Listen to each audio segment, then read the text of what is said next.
Good morning, class, and Professor McQueen. My name is Martin Hanson, and for my Black Mirror episode mini lecture, I've chosen Season 7, Episode 1, Common People, which I believe really reflects the sociological lens of critical theory. So let's get into what is critical theory, specifically in technology. Critical theory in technology is the idea of technology being used by systems of power which favors some groups and oppress others, or as Professor McQueen beautifully said, who benefits and who doesn't. All technology isn't neutral and are built by systems of power which are often used to maintain that power from its user base. Through this episode of Black Mirror, I will go over scenes in which I believe are great examples of how the power of a big corporation's technology is being shaped and abused to favor wealthier clients based off their terms and subscription tiers. Getting into our first scene, we are introduced to a lower middle class couple, Amanda and Mike. They are hit with a medical emergency where Amanda is diagnosed with a rare brain condition, leaving her permanently in a coma.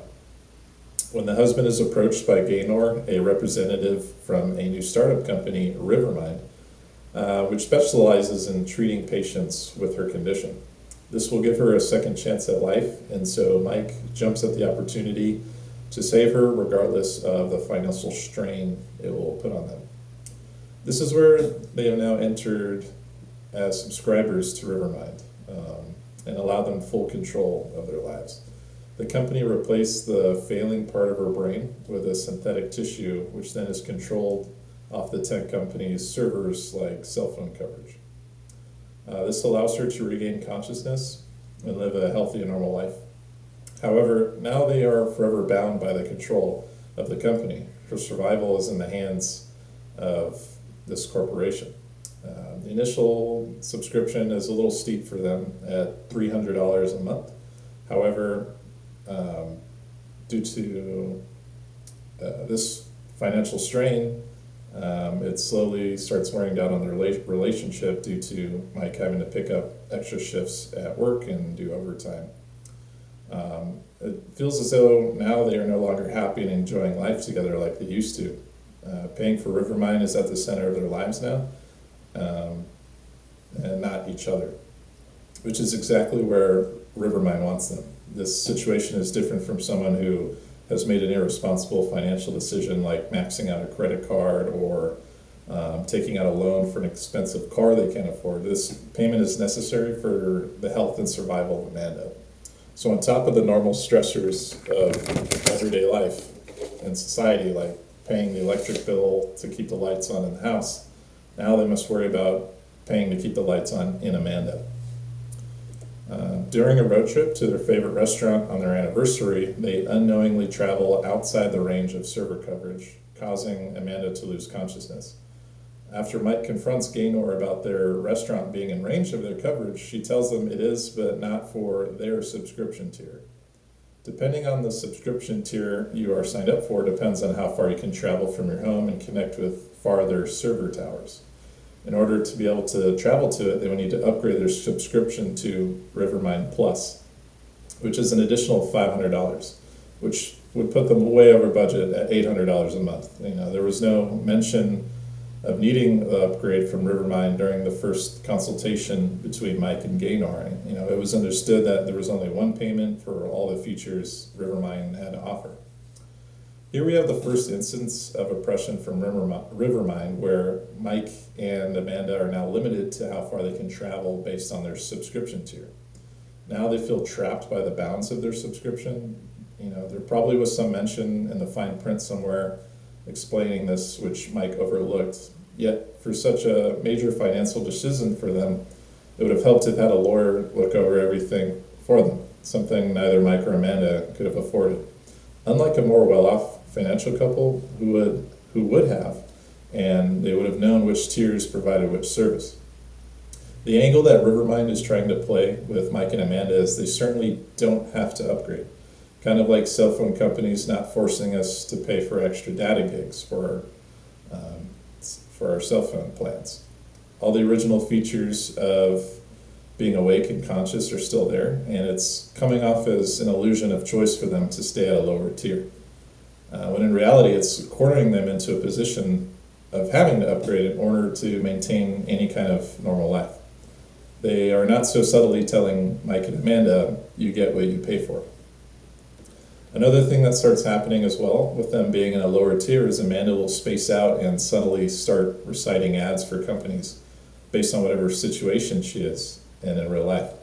She has no recollection of these ads happening, like bringing up family Christian counseling to a student who comes to her about some troubles at home, or recommending elderly dating websites to her boss. After the student's family became upset when their son came home and told them what Amanda had said, she was given an ultimatum from her school that if it continues to happen, then she'll no longer be able to work at the school. Mike and Amanda now have no other choice but to upgrade to the next tier, Rivermind Plus, just so she could keep her job and continue to contribute paying for the subscription. Now it is revealed in the eyes of Rivermind, they don't care about the lives of their subscribers, but they do care about keeping their corporate sponsors happy so they can make more money through their ads. We see this today with targeted ads when we're scrolling through social media or watching TV and streaming apps. But again, they don't have to upgrade. For a more wealthier couple, paying to not have this inconvenience is a no-brainer. But for Mike and Amanda, it's certainly a bigger obstacle.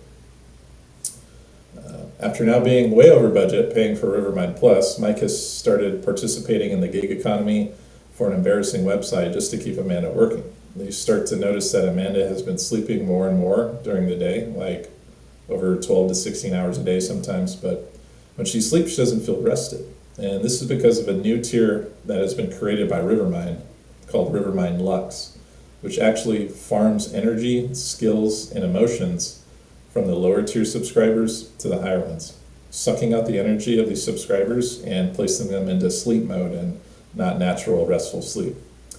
This got me thinking of how this technology survived all the way into the future and into the Matrix universe, and Morpheus and Neo used it to upload Neo's fighting skills to his brain, and then he wakes up and goes, I know Kung Fu. But anyways, to upgrade to this tier, they must fork over an additional $1,000, coming to a total of $1,800 a month for Rivermind. This astronomical amount is way beyond the couple's means, and now we can see them starting to give up. They are even told that if they have a baby, which they have been trying to for a long time but with no luck, then that will also cost an additional fee, since pregnancy is harder on the brain. Here, the oppression for the lower tier subscribers has become very apparent and obvious. Now, anyone who is not in the Rivermind Lux tier are only being kept alive for the benefit and abuse of the higher paying customers. All decisions and choices Mike and Amanda have made since her diagnosis have been centered around Rivermind and its services, creating an illusion of freedom and hope when in reality it's full control over them for the profit of the company, and giving more to the wealthy who already have everything and now want everything from everyone else. Common People is an episode that perfectly displays critical theory in action. It shows how technology is a neutral and can be used in a way which preys on desperate people looking for hope of a normal life. They come off with the illusion of normalcy just to force them to pay more money.